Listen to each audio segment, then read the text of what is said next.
First of all, I would like to dedicate today's talk Li'ilui Nishmat Shmuel ben Yitzchak, Alav HaShalom. The neshama should have an aliyah. Family should have a consolation. Our topic today is very relevant to all of you. A little bit less relevant to me, at least on an individual basis, but certainly relevant to me globally. The Torah's idea of motherhood.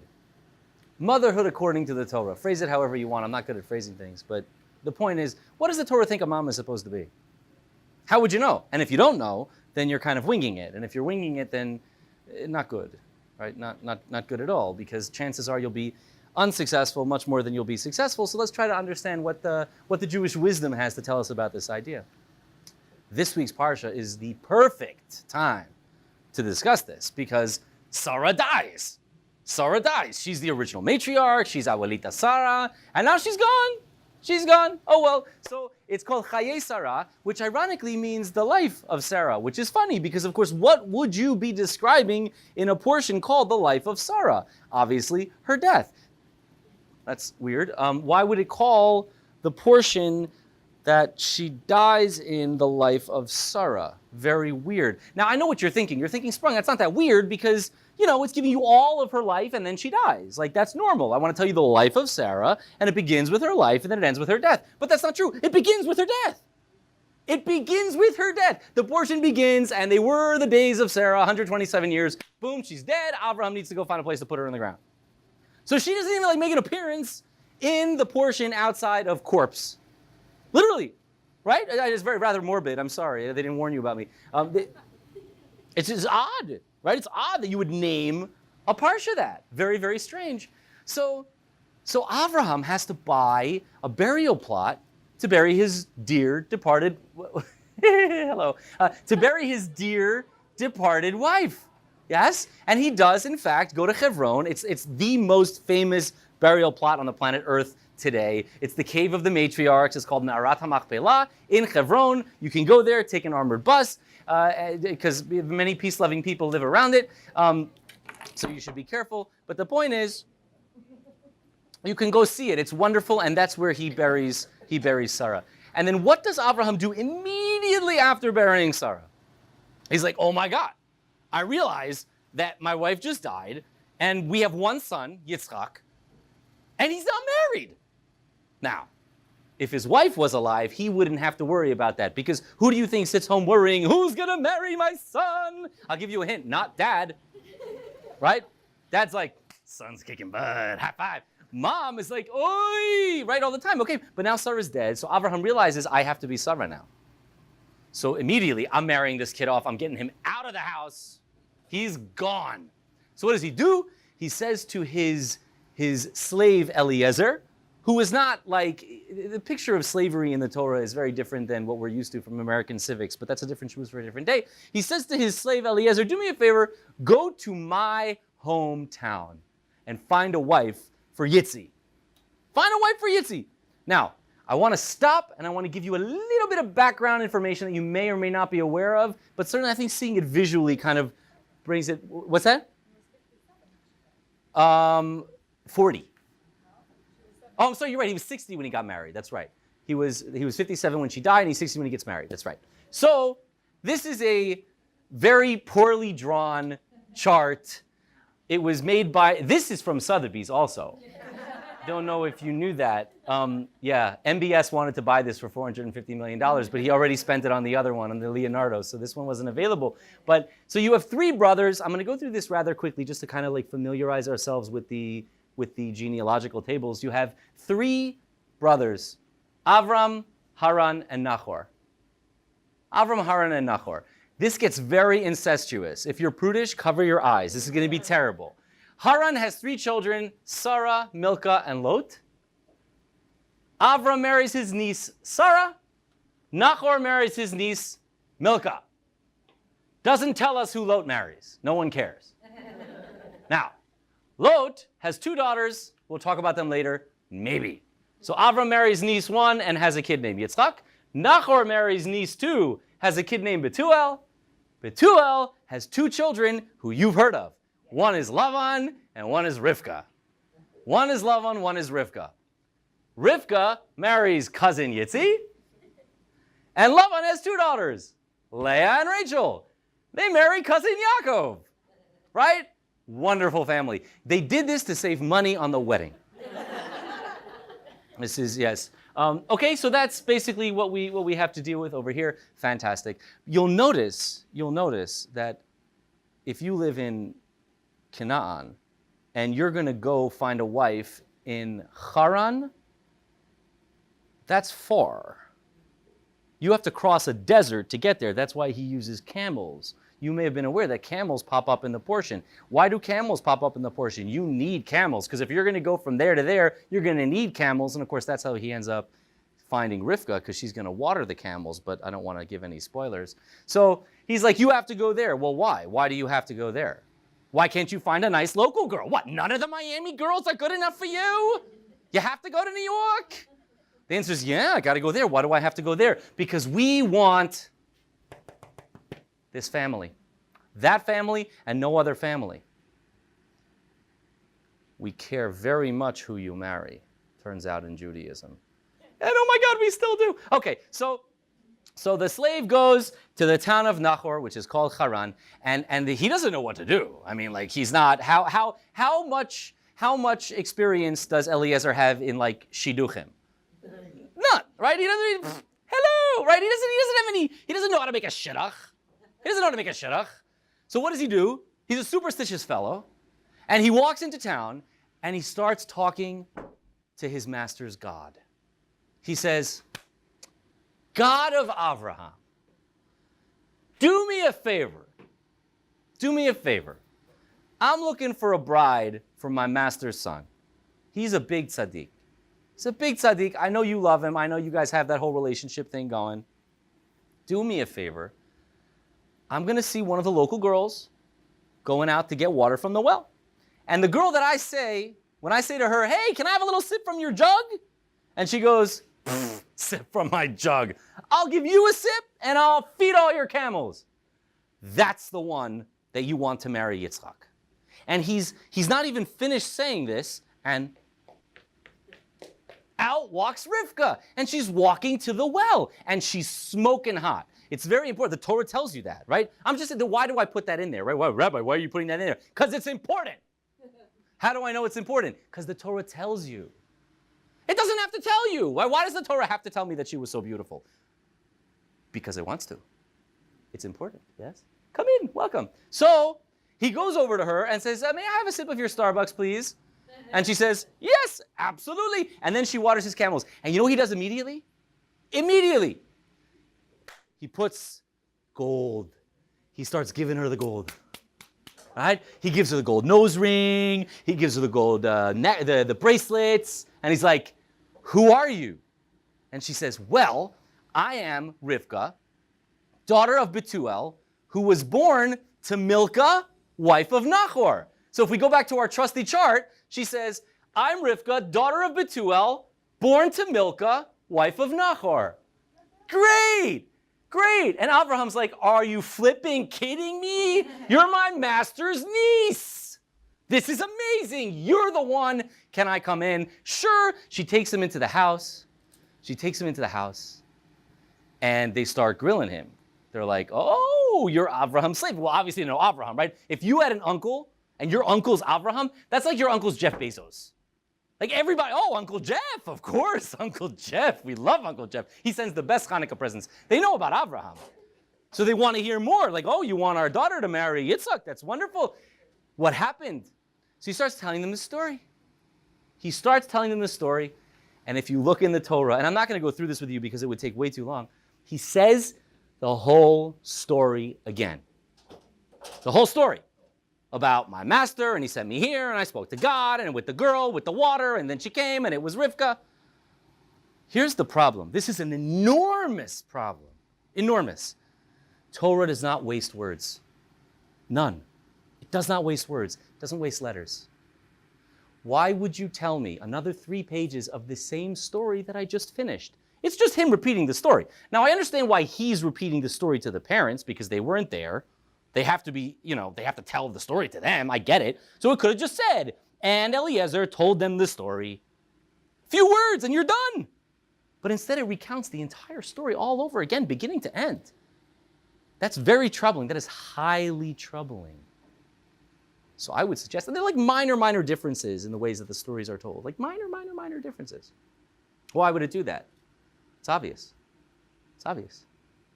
It tells you the entire story again because of the minor differences, you see. Do you understand? If you tell me an entire story twice, and there are only tiny, minuscule, minute, detailed differences between the first and second recounting, then the reason you're telling me the second recounting is because of the differences, which are seemingly minor, and in fact are major. Major.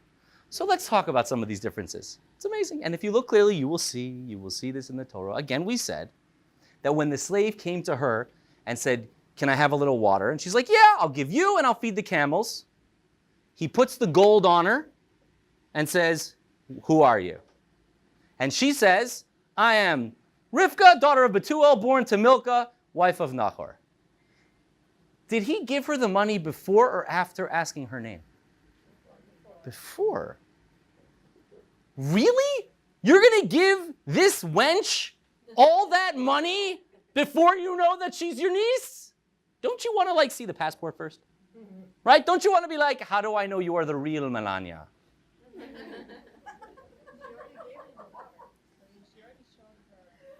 She showed her true colors. Beautiful. I agree. I could not agree with you more. But you know who he's not going to tell that to? Her parents. Exactly. So when he recounts the story, he flips the order.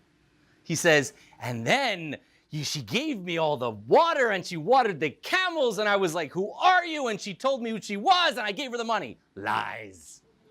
Lies. Little lies. Big lies. Huge lies.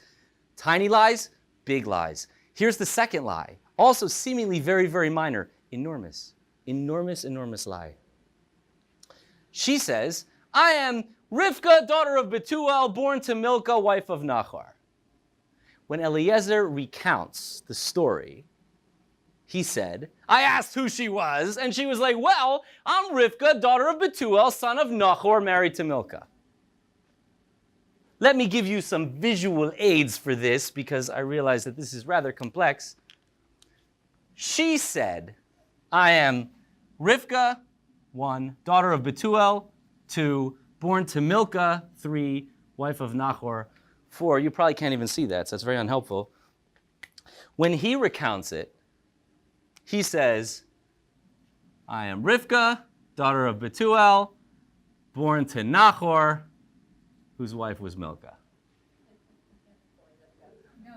These two pieces got flipped. Yeah? Flippity flip? Yes. Those two pieces got flipped. Why? Because Abraham really knows Nahor, his brother. So, the first thing you hear is this connection. He was last in the first iteration. Not before. He was last. When Eliezer tells over the story to this guy, Bethuel, the father, and love on the brother, he says the name of the granddad before the grandma. But when she spoke, she said grandma before granddad. That's right. It's out of respect. Respect for who? Yeah, but Nahor's long dead. No, but if your dad says it's okay, then your mom can be like, all right, your dad said it's okay. That's okay. That's fair enough. That's fair enough. It's okay. It's like, all right, I'm going to talk to dad. I'm going to talk to dad. Well, You're better off just going dad says it's fine. dad says fine. And that worked for you growing up. Totally. Yeah. Not in your family. That's not true. I know your family. You have to think a little bit more medieval. Think medieval. Does anybody care about the woman? No. Women are they're chattel, they're garbage, they're assets. You buy them for sheep, you sell them for sheep. Well, you decorate your sheep, right? But that's what it is to them. That's literally what it is to them. They have the respect for the woman. She doesn't matter. Nobody cares about Milcah. We care about Nahor. Great grandpa Nahor. You know who cares about Nahor? This guy, evil Russia man, cares about Nahor. You know who doesn't care about Nahor? She doesn't care about Nahor. Yes, right. She doesn't care about Nahor. Who does she care about? She cares about Milcah. She cares about the mom, not the dad. The dad was a turd. She cares about the mom. Well, you know who else cares about the mom? This guy, and this guy, and this guy, and I'll show you how. You don't think that it's an accident. Can't be an accident. Can't be an accident that all of these people have to make sure that they marry girls from one family and one family only, and that's the Tarachian family. It never says that they married their daughters to guys from that family. Don't say that. It's only the girls. And in fact, you know who else we don't care about? Remember, there's 3 siblings. There's Sara, Milcah, and Lot. We don't care about Lot. You know who we care about a lot, though? His daughters. Yeah. We care a lot about his daughters. Because his daughters are eventually going to have great-great-great-granddaughters named Ruth and Naamah, who end up creating the monarchy of Israel. The Tarachian women, not the men. The men stink. But the women, whew, the women are amazing. They're worth traversing deserts to get. They're so important. They're so important. You ever wonder, it's like such a funny thing, like every religion in the world, stop thinking in 2018 terms, because that's like now. It's over in an instant. It started a minute ago. Does your religion go by your father or your mother? It's by the father. Who cares about the mother? It's always by the father. Right? Except Judaism. Judaism is like, I don't care who your father is. Your father's Genghis Khan, your mother's Rivka, you're good. No one cares about your father in Judaism because your father doesn't matter. He doesn't not totally matter, guys, if you're watching. Like, you matter a little bit. You just don't matter that much. The woman is what matters. Now you ready to get weird? We're going to get weird now. Buckle up. So Rivka starts her journey back to Canaan so that she could meet Isaac. She never met him, right? She's going to marry this guy sight unseen. Sight unseen. They bring her to Yitzchak. And what does he do? It says, Vayiviyah Yitzchak ha'ohela Sara imo. And Yitzchak brought Rivka to the tent, Sara his mother. You'll notice I left out an article. I left out the word of, or the, or a, right? It says, and Yitzchak brought Rivka to the tent, Sara his mother, and he loved her. He loved her. And he was consoled from the loss of his mother. Ooh, that's sick. That's creepy. That's really creepy. No, but seriously. Really? Your mom died 3 years ago. Now you found a woman. You take her to mom's room and you love her. Yeah? And now you're like comforted from losing mom? Bro. These are not things you have to talk about. Maybe with your shrink. This is like an Oedipus complex. Like, why are you putting in the Torah? You're putting in the Torah. Next thing you're going to tell me that Yitzchak, nursed from his mother till he was 17. Like, it's gross. It's weird. It's weird. What are you saying to me? What are you saying to me? They had like some kind of a mom hang up? It's weird. Furthermore, the sentence is incoherent, like we said. You don't bring her to the tent, Sara, his mother. You bring her to the tent of Sara, his mother. Which would be strange enough, because she's dead, and now it's just a tent. And I don't even know why it's still there. If she's been dead and no one's living there, that's also a little weird, but fine. Weird. Very, very weird. It's about to get weirder. So you have a midrash. A midrash. This is great. Midrash says, you know why it says he brought her to the tent, Sara, his mother? Get ready for this. He brought her to the tent, and poof, she was Sara, his mother. Ew. It really says that, I promise. It says that. It's like he brought her to the tent, and she was Sara, his mother, and he loved her. Gross. Gross. There's another midrash. Midrash says, no, you know what that means? means, I hate this AC, man. With this, right, with the noise, it's terrible. We got to talk to somebody after. You and me. You have power here. Okay. So check this out. It says in the Midrash. Yeah, of course, but like, as a guy, no doubt. But so I'm a guy, and I love my mother. I do. She's wonderful. Anyone who knows her, to know my mother is to love her. I don't want to be married to her.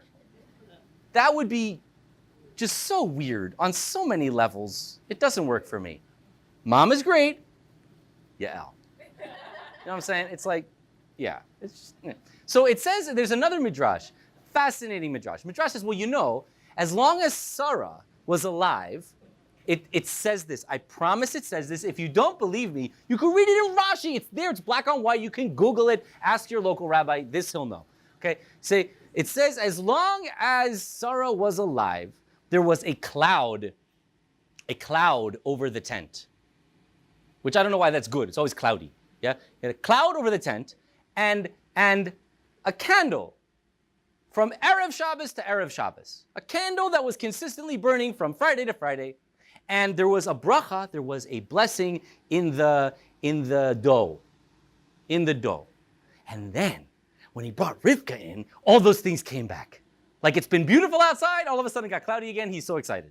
And inside the magic candle had been extinguished, and now it came up again. And also the dough has been terrible ever since mom died. We've been buying Annie's challah, and now challah's great again, we're good.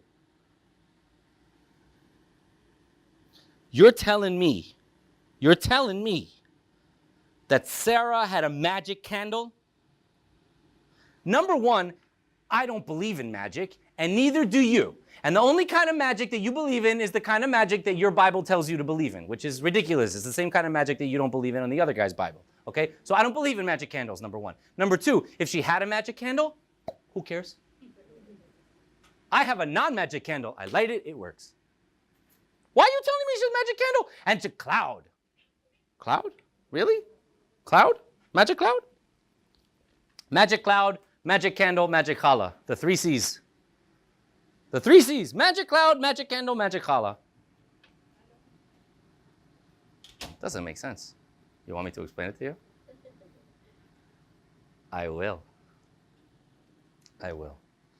And then maybe we even have some more time and then we go really deep and then we blow everyone's mind. We'll see. Depends. There's no magic cloud, right? You know this. There's no magic cloud. What does cloud refer to in the Torah? All the time. Tell me something. How does Torah describe the presence of God? Cloud. Okay? Presence of God equals cloud. Over the temple, there was a cloud. God speaks to Moses from a cloud. Yes? Divine presence is always symbolized by a cloud. That's very different. Very different. We should talk about that because there's other things that are fire, but we'll talk soon. Cloud. Have you noticed, how do you say the divine presence in Hebrew? Do you know? That's right, Shekhinah. You know what's really interesting? You know what's really, really interesting about the word Shekhinah?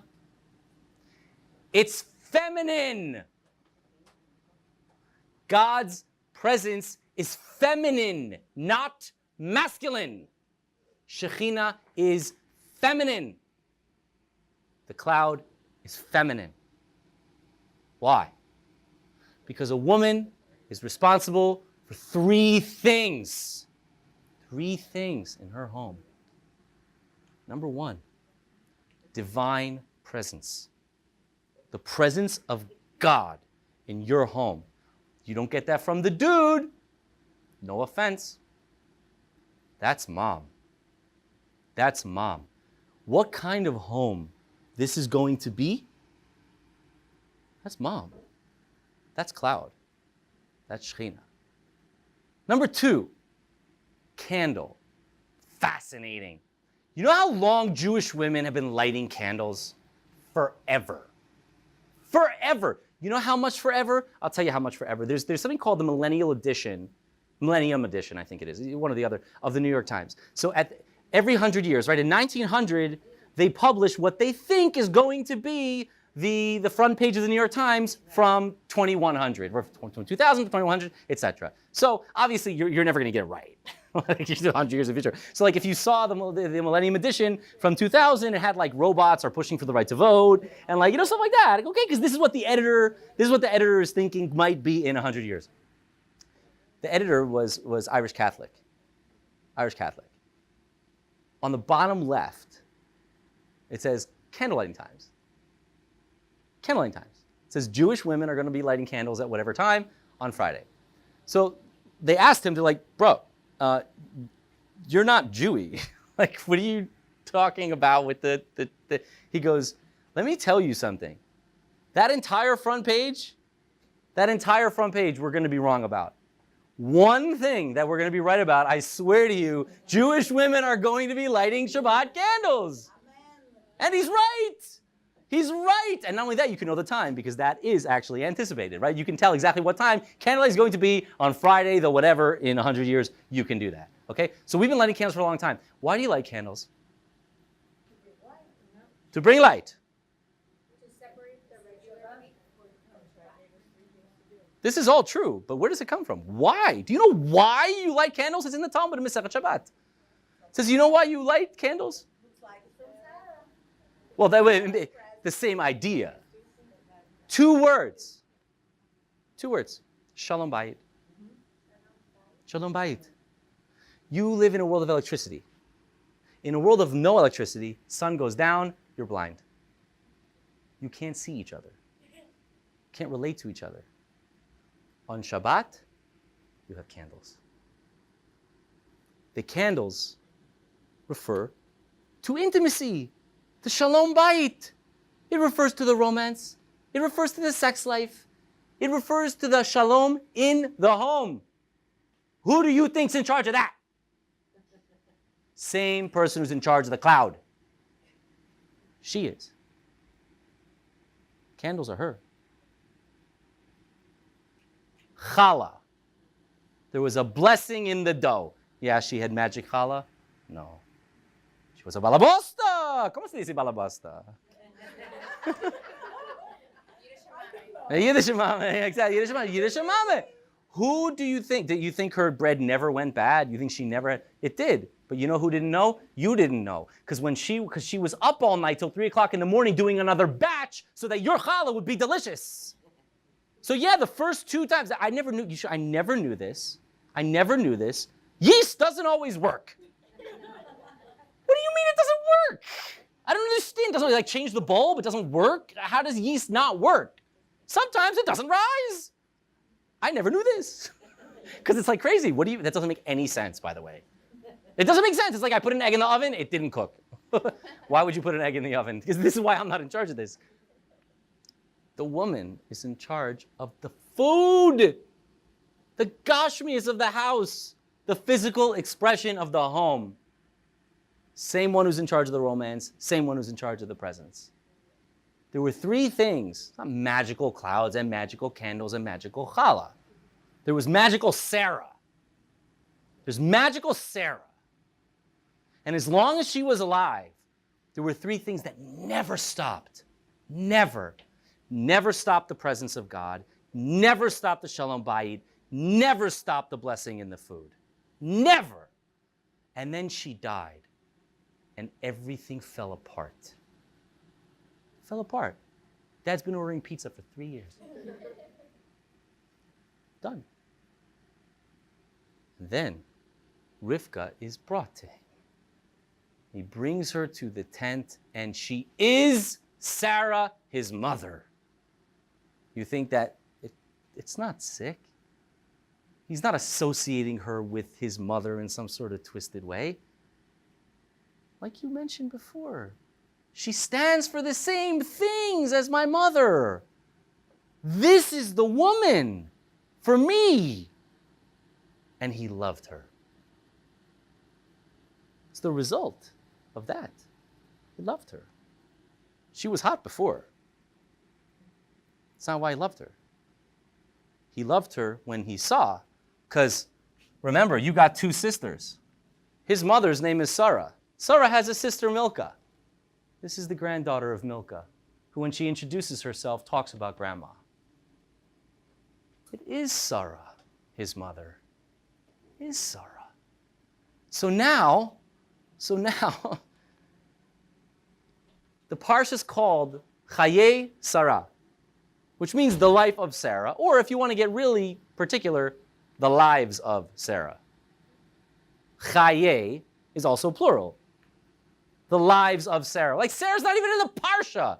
Want to bet? The whole parsha is Sarah. The whole parsha is a search for Sarah. And they found her. Where did they find her? In Rivka. They found her in Rivka.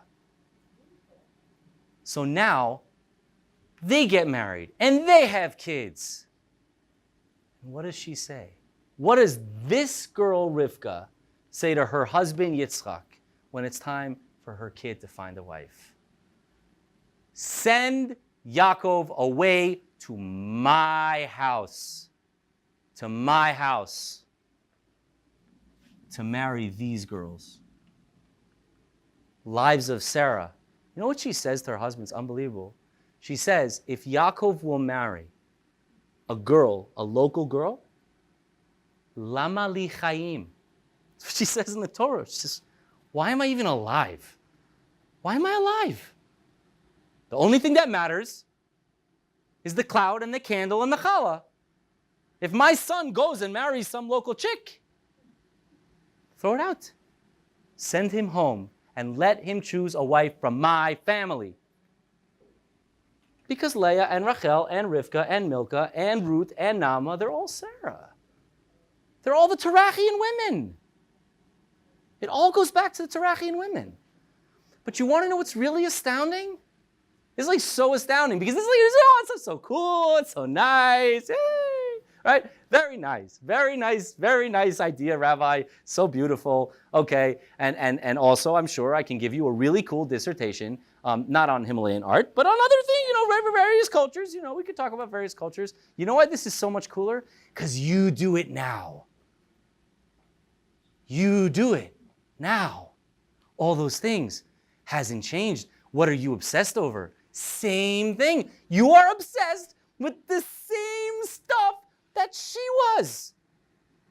All of you. Not one or two, all of you. How weird is that? It's crazy. You're all Sarah. You're all Sarah. When we bless our children on Friday night, so I have a daughter, Baruch Hashem. I have a daughter. And I think different things when I bless my children. My sons they're fine. But my daughter. And I say, Yisimech Elohim kesara Rivka Rachel Leah. May God make you like them. Like them. That's what I want for her. I want her to be like them. And she will be, because her mother is. So she will be. It's not a joke. This is not a theoretical issue. This is not a philosophical issue. This is real. This is where the rubber meets the road. This is Jewish moms. Now I want to show you another thing. Honestly, really, I could stop there and then we'd all feel good. So I'm not going to stop there. Rivka makes an appearance after Sarah is buried. Abraham buries Sarah. Immediately, I need to find a wife for Yitzchak. Okay. How do you say grave in Hebrew? Kever. Okay, so I'm going to write it in, my block Hebrew is terrible, but, okay, kever. Kever. The bride of Yitzchak is who?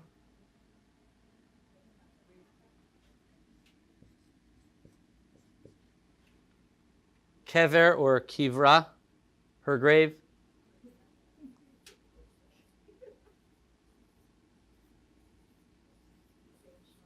Same letters. Rivka and grave are the same, which is interesting I think you'll find. It's interesting. What's more interesting is, how do you say womb in Hebrew? Rechem is modern Hebrew. You're not going to believe me. Kever.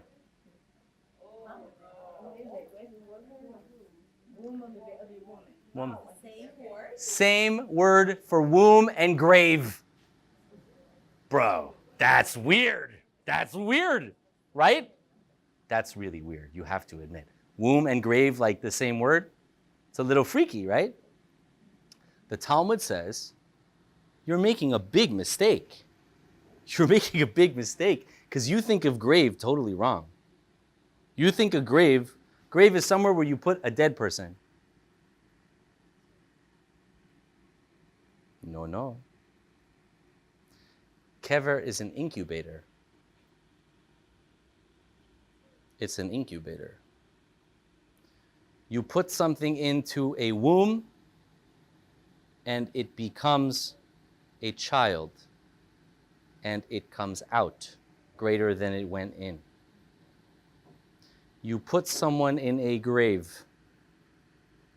they will in the future come out. According to the Torah's understanding, Talmud's understanding of Tchiyat HaMeitim, it draws a parallel between a womb and a grave. It says you put something in, it develops, and it comes out greater than it went in. So Rivka essentially is the process of all of that, which is like astounding. And then of course it's compounded by the fact that Rivka's burial and grave is not even mentioned in the Torah, and there are reasons for that also, but that's for a different share, for a different day. I want all of you, first of all, to know that I'm very appreciative that you came to learn with us, with me, and with each other. It's huge. Number 2, next time, bring a friend. And number 3, peace and love.